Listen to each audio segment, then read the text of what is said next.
자, 우리 인생은 누구나 할 것 없이 한두 가지의 고통을 안고 이 세상을 살아가게 됩니다.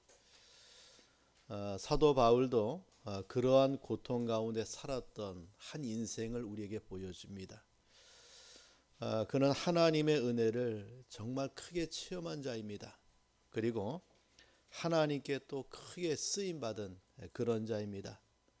자, 그러한 그에게도 그에게 고통을 주는, 고통으로 몸부림치는 육체의 가시를 안고 살았던 바울을 우리에게 보여줍니다. 이 육체의 가시 과연 무엇인가?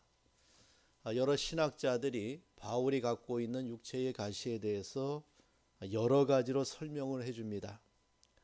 종교개혁자 칼빈은 바울 자신이 받았던 영적인 유혹, 의심, 가책, 갈등 같은 것이다 라고 내면의 상태를 가리켜서 육체의 가시라고 말해주고 있습니다. 또 마틴 루터 같은 경우에는 바울의 이 가시를 가리켜서 바울이 받았던 핍박이었다 라고 설명을 해줍니다. 또 초대교회 교부였던 터툴리아는 바울의 이유 없는 두통이 바울이 갖고 있는 육체의 가시라고 설명을 해줍니다. 또 성경학자 가운데는 바울이 안질을 앓고 있었는데 그가 고생했던 안질이 여기에서 말하고 있는 육체의 가시라고 설명을 해줍니다.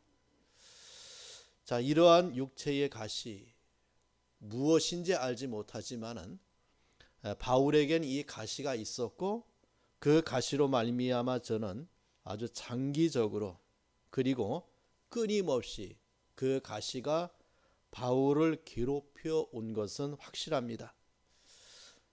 자, 이 가시라고 하는 것은 아주 작은 것이 눈에 보이지 않을 정도로 아주 작지만은 계속적인 고통과 불편을 가져다 줍니다. 그것을 뽑아내지 않으면은 그 가시는 늘 힘들게 하고 고통스럽게 하고 아프게 하고 또 아주 불편하게 하는 것이 가시입니다. 자, 그런데 이 바울은 이러한 가시를 가리켜서 그 가시가 자기에게 은혜가 된다라고 하는 고백을 오늘 본문에서 우리에게 하고 있는 것을 보게 돼요. 전혀 은혜로울 리 없는 가시가 자기에게 은혜가 된다라고 이 바울은 우리에게 고백하고 있는 것을 보게 됩니다. 자, 바울은 자신을 고통스럽게 하는 가시를 통하여 하나님의 은혜를 받았다라고 고백하고 있는 바울을 보게 돼요. 자, 그 은혜가 내게 촉하다. 그 가시로 말미암아 바울에게 임한 은혜가 내게 촉하다라고 하는 하나님의 말씀을 받고 있는 바울을 보게 됩니다. 자, 그렇다면은 오늘 이 본문의 말씀을 통하여 그 은혜가 무엇인가, 그리고 이것이 왜 바울에게 촉한 은혜가 되는가라고 하는 것을 오늘 본문의 말씀을 통해서 함께 살펴보므로 저와 또 여러분에게 있는 여러 류의 가시가 그 가시가 하나님의 은혜임을 깨닫는 그런 시간 되기를 축원합니다.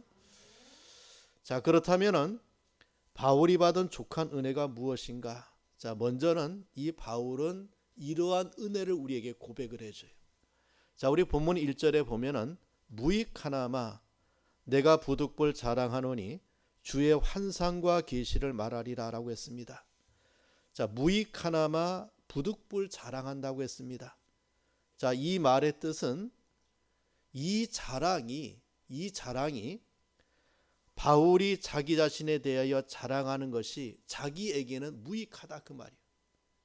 자기에게는 이러한 자랑이 무익하다.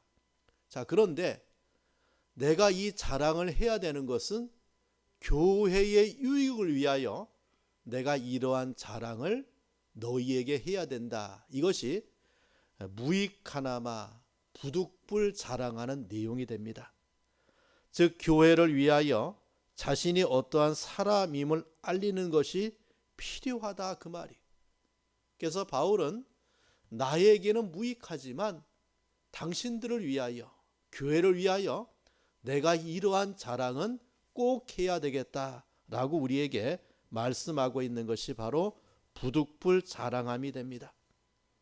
자, 바울이 부득불 자랑하는 것이 두 가지를 1절에 말씀해 줍니다. 하나는 주의 환상입니다. 주의 환상. 자, 또 하나는 계시라고 했어요. 계시. 주의 환상과 주의 계시를 내가 너희를 위하여 내가 자랑한다라고 말씀해 줍니다. 자, 우리가 알고 있는 이 바울은 정말 은혜의 최고의 봉을 달렸던 사람입니다. 그는 주의 환상과 그리고 주의 계시 앞에 큰 은혜를 보았던 자예요. 이러한 신비로운 하나님의 은혜 속에서 그의 가슴은 늘 뜨거웠고 그의 가슴은 하나님의 은혜로 충만했다라고 볼 수가 있어요. 여기 이 환상이라고 하는 단어가 이 황홀경이라고 하는 것을 뜻하는데 영적인 신비의 세계를 말합니다. 그런데 이것은 어떤 막연한 세계가 아니고 시각적으로 볼 수 있고 청각적으로 들을 수가 있고 또 깨닫고 판단할 수 있는 우리 사람의 지정이라고 하는 작용을 통하여 보여주는 하나님의 자기 계시의 형태가 황홀이. 그러니까 막연하게 어떤 꿈이나 또는 상상의 세계가 아니라 하나님께서 우리 인생의 지정의를 통하여 듣게 하시고 보게 하시고 깨닫게 하심을 통하여 하나님의 은혜를 체득할 수 있는 방법 가운데 하나가 뭐냐? 이 환상이라고 하는 거예요. 환상. 자, 바울은 여러 가지 환상을 많이 받았죠. 자, 몇 가지를 제가 말씀해 보면은 바울이 예수 믿는 자를 핍박하는 길을 걸어가다가 환상으로 주님을 만나요. 바로 다메섹 도상에서 만나게 되죠. 그때 주님은 큰 빛의 환상으로 그 바울을 사로잡아 버려요. 바울의 눈이 멀죠. 그리고 주님의 음성을 듣게 되죠. 그리고 그때야 비로소 그 주님이 나를 위해서 피 흘리신 예수 그리스도이심을 고백하는 역사가 일어나요. 또 바울이 2차 선교 원정을 진행할 때에 아시아에서 복음을 전하지 못하는 성령의 강권을 받게 돼요. 자, 이 바울은 계속해서 소아시아의 복음을 전하기 위해 애를 쓰다가 환상을 받게 됩니다. 그 환상이 뭐냐면은 마게도냐, 유럽에 있는 첫 성 마게도냐의 어떤 사람이 일어나서 건너와 아시아에서 이 유럽으로 건너와 우리를 도우라고 하는 환상을 받게 돼요. 그때 바울은 유럽의 환상, 유럽의 선교의 비전을 저가 받게 되죠. 그래서 드로아 항구에서 배를 타고 에게해를 건너서 마게도냐로 가서 그 유럽의 복음을 전하는 바울을 보게 돼요. 그때 그가 복음을 전함에 있어 하나님의 인도를 받는 환상을 저게 받게 됩니다. 또 그가 예루살렘에 선교 보고하러 들어갔다가 유대인들의 핍박에 의하여 죽을 뻔한 일이 벌어져요. 그때 로마의 군대에 의해서 이 바울이 보호를 받게 되죠. 바울이 로마의 군영에 있다가 그곳에서 주님을 만나게 됩니다. 근데 놀랍게도 주님은 그런 바울에게 무슨 비전을 보여주었는가? 바로 로마 선교의 비전을 바울에게 보여줘요. 주님이 바울을 환상 가운데 찾아오셔서 너는 로마를 보아야 한다 라고 하는 환상이 바울에게 임하고 있는 것을 우리에게 보여줍니다. 자, 오늘 본문에 말씀해 주고 있는 내가 부득불 자랑하노니 주의 환상과 계시를 말하리라 라고 말씀해 주고 있는데, 그러한 환상 외에 이 바울은 고린도후서 12장에 또 다른 환상을 우리에게 말씀해 줍니다. 바로 그것이 무엇입니까? 2절에 이리 말을 해요. 내가 그리스도 안에 있는 한 사람을 아노니, 바로 바울 자신을 말합니다. 그는 14년 전에 시기를 말을 해요. 바울이 지금 있는 그 현장에서 14년 전 과거에 나는 이러한 환상을 저가 받았다, 그 말이에요. 셋째 하늘에 이끌려 간 자라고 했어요. 여기 셋째 하늘이 무엇입니까? 이것을 4절에 이래 설명합니다. 그가 낙원으로 이끌려가서 라고 했어요. 그렇다면 셋째 하늘, 3층 천, 하늘 위의 하늘, 이것은 낙원이고, 그 낙원은 우리에게 무엇을 말합니까? 하나님의 나라인 천국을 말을 해요. 자, 바울은 14년 전에 하나님이 저에게 환상을 주었는데 어디를 경험하고 옵니까? 하나님의 나라에 들어갔다 나온 자가 바울이에요. 자, 여러분, 바울뿐만 아니라 사도 요한도 pat모섬에서 어디를 갔다 오죠? 하나님의 나라인 천국을 보고 와요.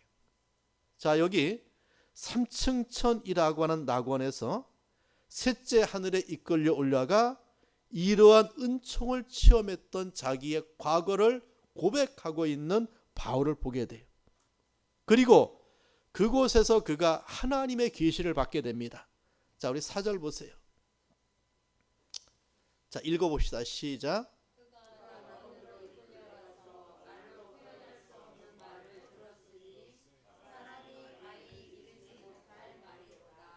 자, 말로 표현할 수 없는 말을 들었다.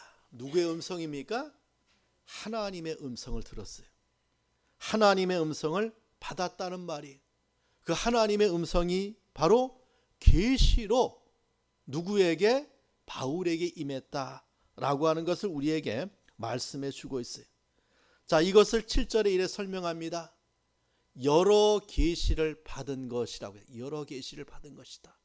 하나님의 말씀, 하나님의 계시를 받았다.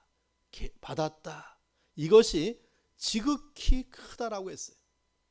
자, 그렇다면은 이 바울의 영적 세계가 얼마나 풍요로웠습니까? 그의 영적 세계가 얼마나 대단합니까? 바울의 영계는 정말 찬란했어요. 자, 이것을 바울은 자랑한다고 했어요. 근데 나를 위해 자랑하는 것이 아니라 고린도 교회 성도를 위하여, 교회를 위하여, 이 세상에 살아가고 있는 성도를 위하여 바울이 이것을 자랑하고 있다라고 했습니다. 자, 그렇다면 두 번째 이 바울이 자랑하고 있는 것이 무엇인가? 바로 그의 육체의 가시를 자랑하고 있는 바울을 보게 돼요. 여러분, 7절에 보니까 이래 말씀합니다. 하반절에 보니까 내 육체에 하나님의 환상과 계시로 충만했던 이 바울에게 무엇이 있습니까? 육체의 가시가 있다. 그리고 그 육체의 가시를 뭐라고 했습니까?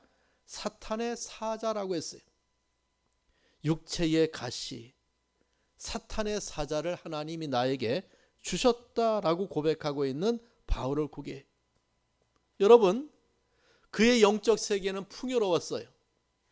그는 하늘 계시 때문에, 주의 환상 때문에 충만했습니다. 반면에 땅에 있는 가시 때문에 고통당하고 있는 바울을 보게 돼요. 땅에 있는 자기 육체의 가시 때문에 한없이 약한 바울을 우리에게 보여줍니다. 참으로 역설적인 상황이에요. 저므로 정말 그의 영은 풍성했는데, 그의 영은 풍요로웠는데, 그의 육신은 육체의 가시로 인하여 시달리고, 육체의 가시로 인하여 고통당하고, 육체의 가시로 인하여 아파하고 있는 바울의 현실을 우리에게 보여줘요. 여러분, 이 본문의 그 가시를 가리켜 사단의 사자라고 했습니다. 자, 그렇다면 성경에서 말씀하고 있는 사탄의 정체가 무엇인가? 정말 많이 나와요. 자, 사탄은 성도의 대적이라고 했습니다. 밤에 곡식밭에 가라지를 덧뿌리는 자라고 했고, 밤낮으로 성도를 참소하는 자가 사단이라고 했어요. 파괴자라고 했고, 시험하는 자라고 했고, 무적행의 사자라고 했고, 원수라고 했어요. 귀신의 왕이라고 했고, 공중의 권세 잡은 자라고 했고, 거짓의 아비라고 했고, 처음부터 살인자라고 했고, 정말 이러한 성격을 가지고 성도를 괴롭히는 자가 사단임을 말씀합니다. 자, 이러한 성격의 사단의 사자, 사단의 가시가 지금 바울을 괴롭히고 있는 거예요. 또 바울은 이 7절에 보면 나를 치고 있다라고, 나를 치고 있다. 이 사단의 가시가, 이 사단의 사지가 나를 치고 있다. 나를 덮어서 꼼짝 못하게 만들어 놓고 있는, 나를 치는데 내가 저항할 수 없는, 내가 그것을 이겨낼 수 없는 나를 치고 있는 이 사단의 사자를 고백해요. 자, 이것 때문에 얼마나 그가 괴로워했는가? 자, 성경은 말합니다. 3번이나 죽게 구할 정도로 이것을 없애달라고 하나님 앞에 끊임없이 기도했던 바울을 보게 돼요. 정말 괴로운 고통거리였다라고 봐요. 자, 이러한 성경을 접할 때, 자, 우리 성도는 이 세상에서 이러한 상황 속에서 괴로워할 수밖에 없는 인생의 처지를 우리에게 말씀해 줍니다. 그가 믿음의 조상이든지 선지자이든지 어떠한 신령한 성도이든지, 성도는 이 세상에서 이 가시 같은 육체의 연약 때문에 괴로워하고 있는 일이 있음을 우리에게 보여줘요. 여러분, 믿음의 조상 아브라함에게도 이런 가시가 있었죠. 모세라고 하는 광야의 지도자에게도 이런 가시가 있었어요. 다윗이라고 하는 정말 유대인이 가장 추앙하는 그 왕도 이러한 가시가, 범죄의 가시가 있었어요. 정말 선지자 가운데 가장 신령했고 하나님의 역사를 가장 많이 드러냈던 엘리야에게도 연약의 가시가 있었어요. 여러분, 선지자 사무엘 얼마나 위대한 지도자입니까? 그에게도 자식이 가시 노릇을 했어요. 베드로, 예수의 수제자죠. 그 성격이 가시 노릇을 하고 있는 것을 보게 돼. 여러분, 사도 이후에 하나님이 쓰신 가장 위대한 신앙의 인물이 칼빈이라고 생각되는데, 이 칼빈도 여러 가지 가시들 때문에 괴로워했어요. 자신에게 있는 육신의 질병, 그 가시가, 또 가정의 여러 비극들이 이 칼빈을 아프게 했고 찔렀고 고통스럽게 했던 것을 역사가 우리에게 말을 해줍니다. 자, 이렇게 볼 때에 우리는 이 세상에서 하나님의 은총을, 하나님의 축복을 받고 살아가는 것은 분명해요. 그러나 세상에서의 가시 때문에 괴로워하는 것이 우리 인생의 현 주소임을 말씀해 줍니다. 어떤 사람은 자신의 육체의 허약, 질병 때문에, 또 어떤 사람은 경제적인 문제 때문에, 또 어떤 사람에게는 이 불신 고륙 때문에 아파하고 괴로워해. 어떤 사람에게는 자녀가 가시 노릇을 합니다. 어떤 사람에게는 자기의 성격이 가시 노릇을 해요. 그게 찔러요. 그것을 고치려고 애를 써보지만 또 넘어지고 또 엎어지고 그것 때문에 망가지는 자기 자신을 보게 돼요. 이런 것들이 우리를 찌르죠. 찌를 때는 아파서 견디지 못해요. 또 찔릴 때는 괴로워하는 것이 우리 인생입니다. 여러분, 저는 여기에서 크게 두 가지를 봐요. 하나는 이런 가시 때문에 우리 자신이 연약할 수밖에 없는, 정말 인간이라고 하는 사실을 보여주는 하나님의 지혜라고 봐요. 나에게 이 가시가 없다고 하면, 나의 이 아픔의 요소가 없다고 하면 우리는 교만할 거예요. 내가 연약한 인간임을 깨닫게 하기 위한 하나님의 방편 가운데 하나가 우리에게 임한 가시라고 봐요. 자, 또 하나는 여기가 세상이라고 하는 사실을 기억하게 해요. 여러분, 여기 저와 여러분이 머물고 있는 이곳은 장망성이에요. 영원히 머물 곳이 아니에요. 하나님은 우리에게 너희가 살고 있는 세상은, 이 세상은 영원히 사는 곳이 아니라 너희가 가야 될 하나님의 나라를 소망하기 위해서 이 세상에서 이런 육체의 가시로 말미암아 아픔을 하나님께서 우리에게 허용하신다고 봅니다. 자, 우리는 이렇게 역설적인 환경 상황 속에서 살 수밖에 없는 자임을 잊어서는 안 돼요. 여러분, 바울의 주의 환상과 계시, 그 반면에 육체의 가시, 얼마나 역설적인 상황입니까? 정말 보배가 질그릇에 담겨 있는 상황이에요. 자, 그렇다면 바울은 왜 자신의 육체의 가시가 자랑이 된다고 말씀해 주고 있는가? 몇 가지가 있습니다. 하나는 그 육체의 가시는 주님을 만나는 비결이기 때문에 그래요. 자, 이것이 은혜 받는 비결입니다. 자, 그 비결이 무엇인가? 육체 가시 때문에 바울이 받는 은혜가 있어요. 하나가 바로 겸손입니다. 자, 우리 7절 말씀 다시 봅시다. 자, 읽어봐요. 시작.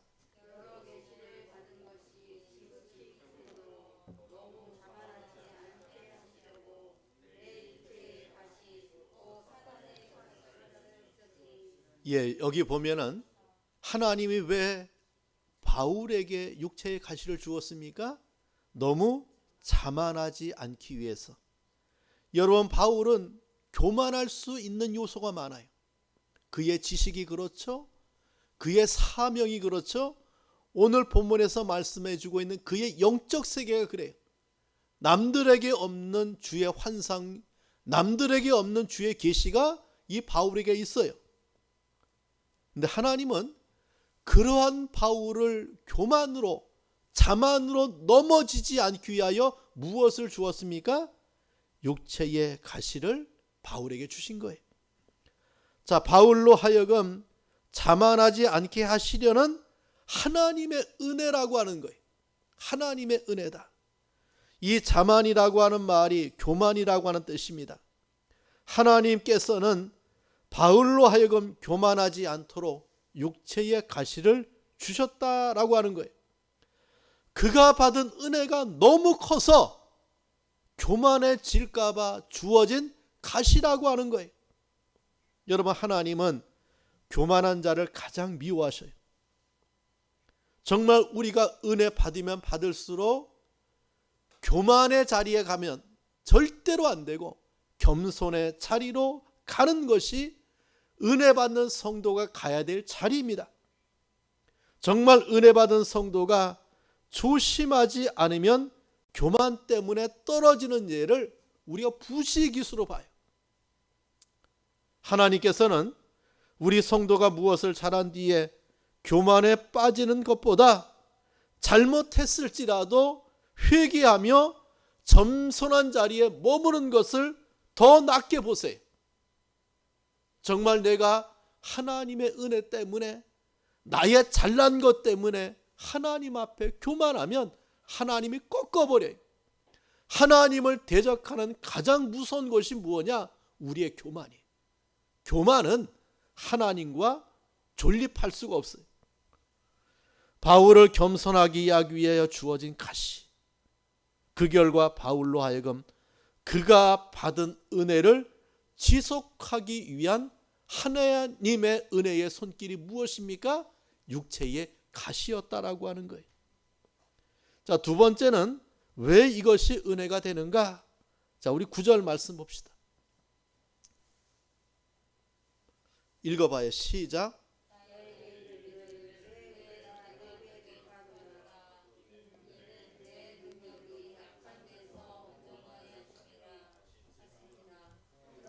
도리어 크게 기뻐함으로 나의 여러 약한 것들에 대하여 자랑하니니 이는 그리스도의 능력이 내게 머물게 하려 함이라 라고 했습니다. 자, 내 능력이 약한 데서 온전해짐이라고 했어요. 내 능력이 약한 데서 온전해진다. 여러분, 아이가 병이 들고 아이가 아프면 부모는 그 아이의 병 때문에 더 강해져요. 그 아이를 놓치면 안 되니까. 자, 바울에게 있는 연약이 그리스도의 강한 능력을 체험하는 기회가 돼요. 우리 그 막내 가은이가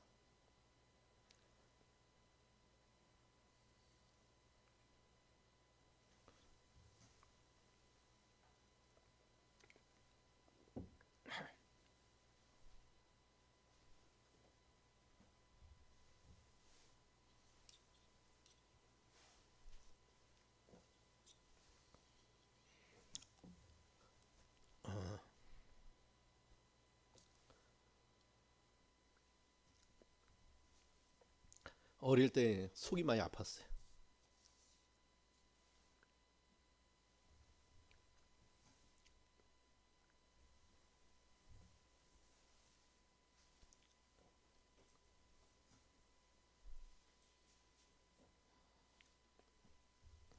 지금도 가끔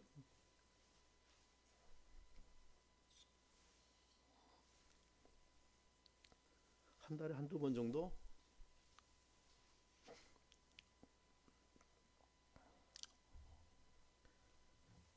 병원에 자주 가요. 내시경 검사도 하고, 음식을 좀 잘못 먹으면 이렇게 탈이 나고, 며칠 못 먹고 하니까 힘들죠. 근데 얘가 자기 약하니까 우리 집에서 그 식기도를 가장 오래 해요. 보통 이제 잠깐 식기도 하고 식사하는데 이놈은 계속 기도해요. 보면 자, 약하니까 이제 잘 소화하게 해달라고 하나님 앞에 기도하는 것 같아요. 그래서 잠깐 하는 기도가 아니라 연약 때문에 하나님 앞에 더 매달리고 기도하는 걸 보게 돼요.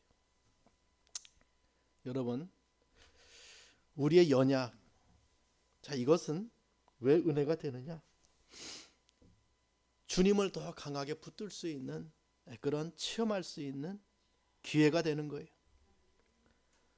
자, 9절에 말합니다. 그리스도의 능력이 내게 머물게 하려 한다. 나의 연약 때문에 주님의 능력이 내게 머무는, 이것이 하나님께서 육체의 가시를 우리에게 주신 이유가 돼요. 자, 또 하나 봅시다. 세 번째는 왜 이것이 은혜가 되느냐? 자, 우리 8절 말씀 봅시다. 자, 읽어봐요. 시작.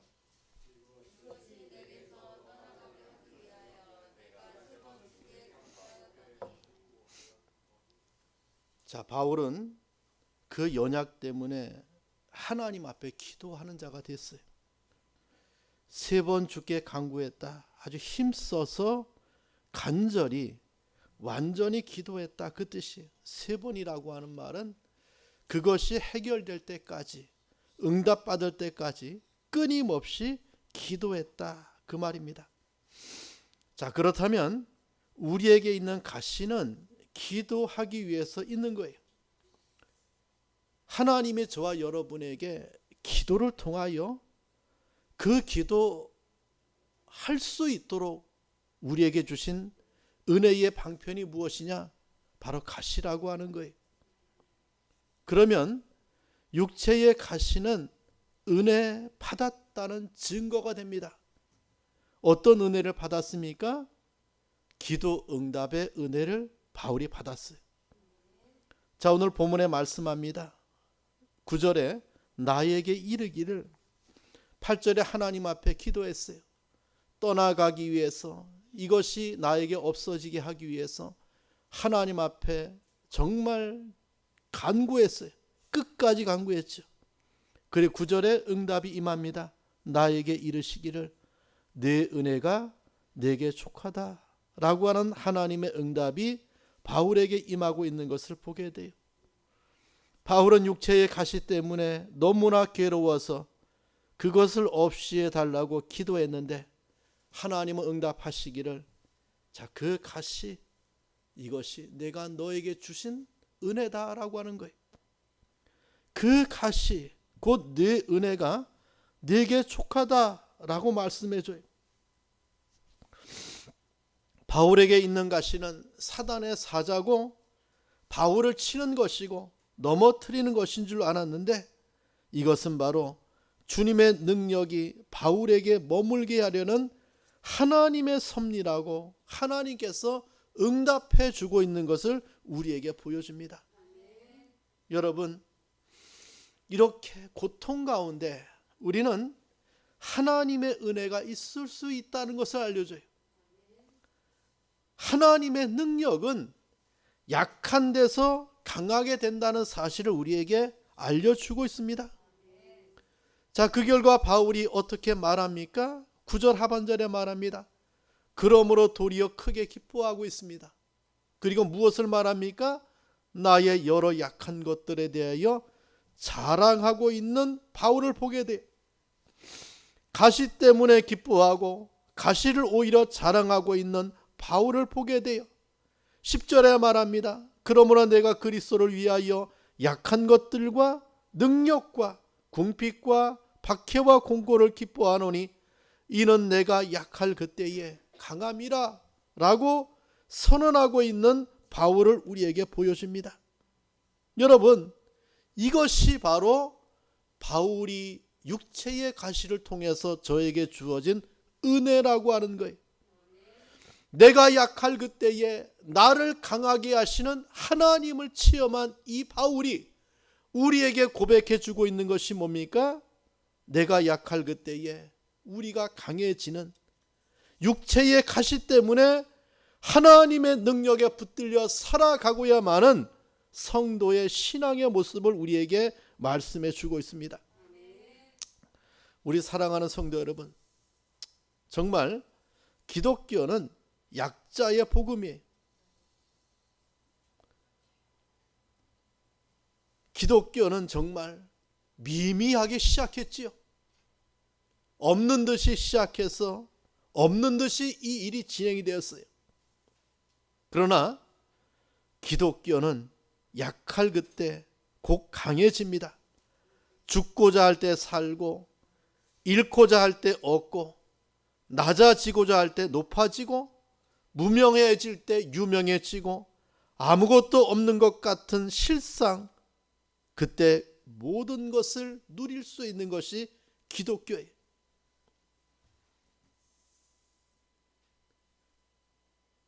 이사야 40장 29절에 피곤한 자에게 능력을 주시는 하나님을 보게 되죠.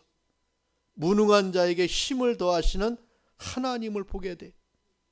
약한 손을 강하게 하여 주며 떨리는 무릎을 굳게 하여 준다고 이사야 35장 3절에 우리에게 말씀해 줍니다. 여러분, 이 세상에는 정말 강한 것이 득세할 수밖에 없는 세상을 말해줘요. 그러나 하나님은 저와 여러분에게 약한 자를 통하여 강한 자를 부끄럽게 하시고, 미련한 자를 통하여 지혜로운 자를 부끄럽게 하시는 하나님의 진리를 이 바울의 고백을 통해서 우리에게 말씀해 주고 있습니다. 우리 성도 여러분, 저와 여러분에게 있는 여러 약한 것들이 있습니까? 그 약함 때문에 우리는 주님의 능력이 나와 함께하는, 주님의 능력이 나와 함께하는 은혜의 삶을 살아가는 자가 되는 거예요. 여러분, 우리가 잘 아는 헬렌 켈러는 소경이고 귀머거리고 벙어리였어요. 근데 그는 그 삼중고를 앓고 있으면서 얼마나 많은 사람을 전도했습니까? 여러분, 우리 찬송가에도 많은 찬송시가 실려 있고 9,000편 이상의 찬송시를 썼던 화인제인 크로스비는 6개월 만에 시력을 잃고 맹인의 삶을 살았는데 위대한 찬송시 9,000편을 남겼어요. 16세기의 종교개혁자 칼빈은 걸어다니는 종합병원이라고 할 만큼 건강이 안 좋았지만은 그는 종교개혁의 사명을 감당했어요. 존 밀턴이 썼던 가장 유명한 책 신라권은 소경이 되어서 그 책을 저가 썼습니다. 존 번연은 16년 동안 감옥에 갇혀 있는 동안에 기독교의 가장 유명한 저서인 철로역정을 그 감옥 안에서 그가 썼어요.